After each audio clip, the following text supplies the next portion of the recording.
Hi, this is Ed Lawrence, Director of Research and Business Development with Colliers, Pittsburgh. And I'm sitting here with Tom Frank, who's the Executive Director of NAIOP Pittsburgh, who was actually named Chapter of the Year for 2025. So congratulations for that. Thank you. And this is for the first quarter reports for Colliers in 2026. And right now, as we're speaking, it's February, and this will be published the first week in April. So, Tom, thanks so much for coming into our offices this morning. It's looking forward to this discussion. Thought we could kick things off if you could give a little bit of background on yourself, your career, and what the role entails at NAIOP. Sure, yeah. So I'm the executive director for NAIOP Pittsburgh. Basically, we're an association that represents developers as our principal members, but we really cover all professionals around commercial real estate. In my career, I started off as a designer at an architecture firm, most recently with Desmond. I was doing a mixture of project management and some business development for them. I was actively sitting on the board of directors for NAIOP Pittsburgh, and when the opportunity came available, I thought that it seemed like a really great job. Basically, I feel as though I'm getting a free master's in development in this position. Yeah, and personally, and I know our firm, we really appreciate the work that NAIOP does. We're heavily involved, and we really see the value that you bring to the industry. So again, thanks for your hard work. Part of that involves trying to impact local and state policy initiatives. Which ones are you're working on now? Which ones you feel could have the most impact on our region? I would say from the governor's office, the SPEED program, that's third-party permitting, and we're actively working on tracking how that program is being implemented. So we are going to be surveying our developers and our civil engineers to see what timelines look like, to see what constraints or problems they're running into, what's been really effective, so that way when we go to Harrisburg later in the year, we can give real feedback on the program's effectiveness. Another thing at the state level is we've been working on some energy legislation that we're going to be sharing with our chapter soon. And it basically is, it's a little niche. It's going to focus on rural industrial development and speed to power, but it's going to mix together energy districts and some changing of legislation around microgrids to serve multiple tenants to allow for a faster speed to power. On the local level, last year, our big initiative was on inclusionary zoning, and we applaud City Council in their vote, making the inclusionary zoning mandate voluntary is a massive win for our city. Basically, we need to look at reducing bureaucracy and red tape, not increasing it. So that was incredible. And then currently we're working on some permitting with the city of Pittsburgh. So we just sent over some documents to the mayor's office. A nice shout out to Ben Forstate, who's been partially in charge of leading that charge for them. But we're focusing on permitting, zoning, and DOMI. And I would say from a really high level, we would like to see simple variance requests move to administrative exceptions. Right now in other cities, that's sort of the way it goes. Whether it's simple height requests or setbacks or FAR, those things don't have to go to the zoning board in their cities, but they currently do for us. So making that change would be one good thing. Another thing that Corey talks about often is professional certification. So architects and engineers being able to, sign their own drawings. I know they're actively looking into that. We certainly support that. But also, that comes with some insurance increases for those companies. The insurance companies look at a local jurisdiction review as sort of another round of QA/QC. So I think implementing another third-party review system would be a smart move for the city, especially as they look to clear out a lot of the backlog. Right. And I think in terms of advocacy, I like that you've begun implementing monthly or bi-monthly phone calls. So it's a little bit more transparent. You have your members involved, and we can actually hear the hard work that you're doing. So hopefully that's been resonating well with your membership. And it's good for us. I have more people reaching out with stories of things that they're running into and other things that we can track. We're trying to transition to be a proactive instead of reactive organization on the advocacy front. That's smart. And in terms of infrastructure projects, public sector initiatives, we know with the draft it's been talked about ad nauseum, but it's really important to our region, and we can benefit from it. Just wondering from your perspective and your organization's perspective, which of those projects are going to be have the most impact and be the most meaningful to the region? Well, to piggyback off of the draft, obviously there's all the renovations with the different parks. That's almost a wait and see to me of, Okay. a lot of people are talking about, will that help with retail leasing? But I think that retail leasing in our city struggles as a result of population. So for me, it's a wait and see. What are the real economic benefits of the draft going to be? I mean, that's going to be seen post-draft. So Okay. I'm cautiously optimistic, but I think our retail leasing rates are more heavily impacted, especially in the Golden Triangle, based off of population.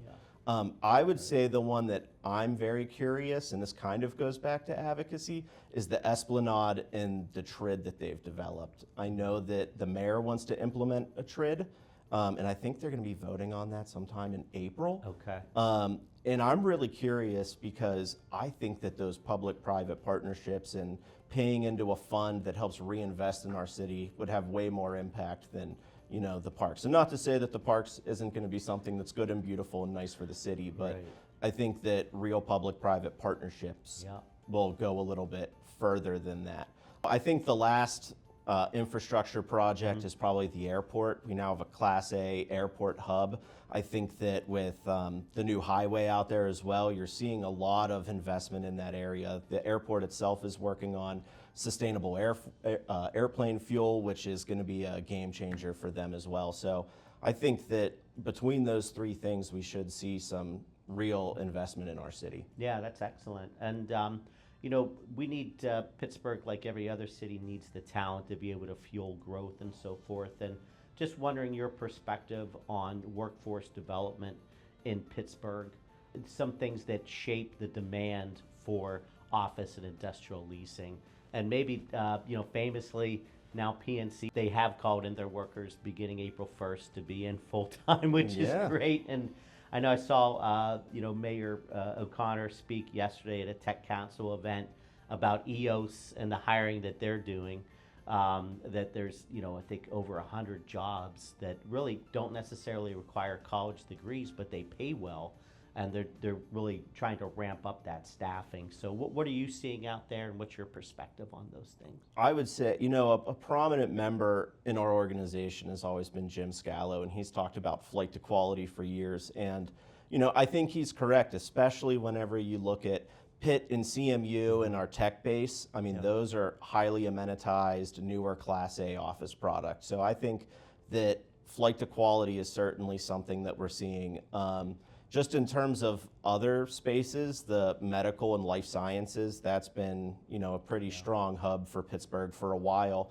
And yeah, like you said, people are definitely going to be returning to the office.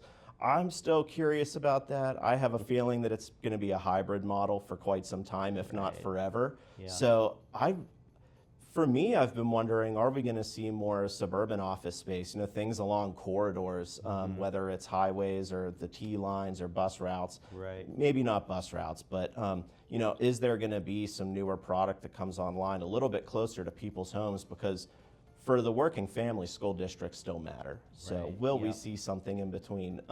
In terms of talent pipeline, I mean, for the workforce specifically, whether it's the building trades, I know there's still a gap there. And we do have programs in place to help fix this. But if we're talking about industrial, especially advanced manufacturing jobs, that's where Pittsburgh needs to invest more effort and time. That's what our bread and butter is in the industrial market, and we need to make sure that we have, a qualified workforce to fill those roles. Yeah, totally agree. And it seems like 2026, as you and I were just chatting before we got started, it's going to be a big year for NAIOP. Just wondering, any light that you want to shed on programs, priorities, or initiatives for 2026 in particular? I would say that for us, it's been advocacy. We're tracking, 10 bills at the state level. The governor just released an entirely new housing program, a 10-year housing program for the state. And at face value, I mean, I think a lot of people look at it and say, wow, there's tenant protections and things like that. whenever you dig into that proposal, you see that there's a lot about cutting red tape. There's a lot about government getting out of its own way, a lot about creating investment for housing, whether that's apartments or residential. And, for the first time, it feels like from Harrisburg to our county executive to our mayor, all boats are rowing in the same direction. Right. So that's where I'm very optimistic. So I think that, if we do have a TRID that's put in place, the voluntary inclusionary zoning program, where if people want to build that type of product, they can get incentives for it. I think that was probably the biggest knock on the previous mayor's legislation. So I think that Pennsylvania and Pittsburgh are finding a way to be competitive, and we have, two leaders in Governor Shapiro and Mayor Corey O'Connor who see economic growth as a priority. Yeah, I think that's a really good way to end the interview. I think on a positive note, as we compete against peer cities, there's always going to be challenges, but I think what you just said as far as the alignment of the leadership and the resources, I think Colliers agrees. We're optimistic as well. Any final points that you wanted to make related to Pittsburgh remaining competitive against other peer cities? Yeah, so I think that our industrial market is really good. And I think that your guys' research will point to that. Yeah. From what I read in prep for this interview was, we have good margins in comparison to any city, which is great to see.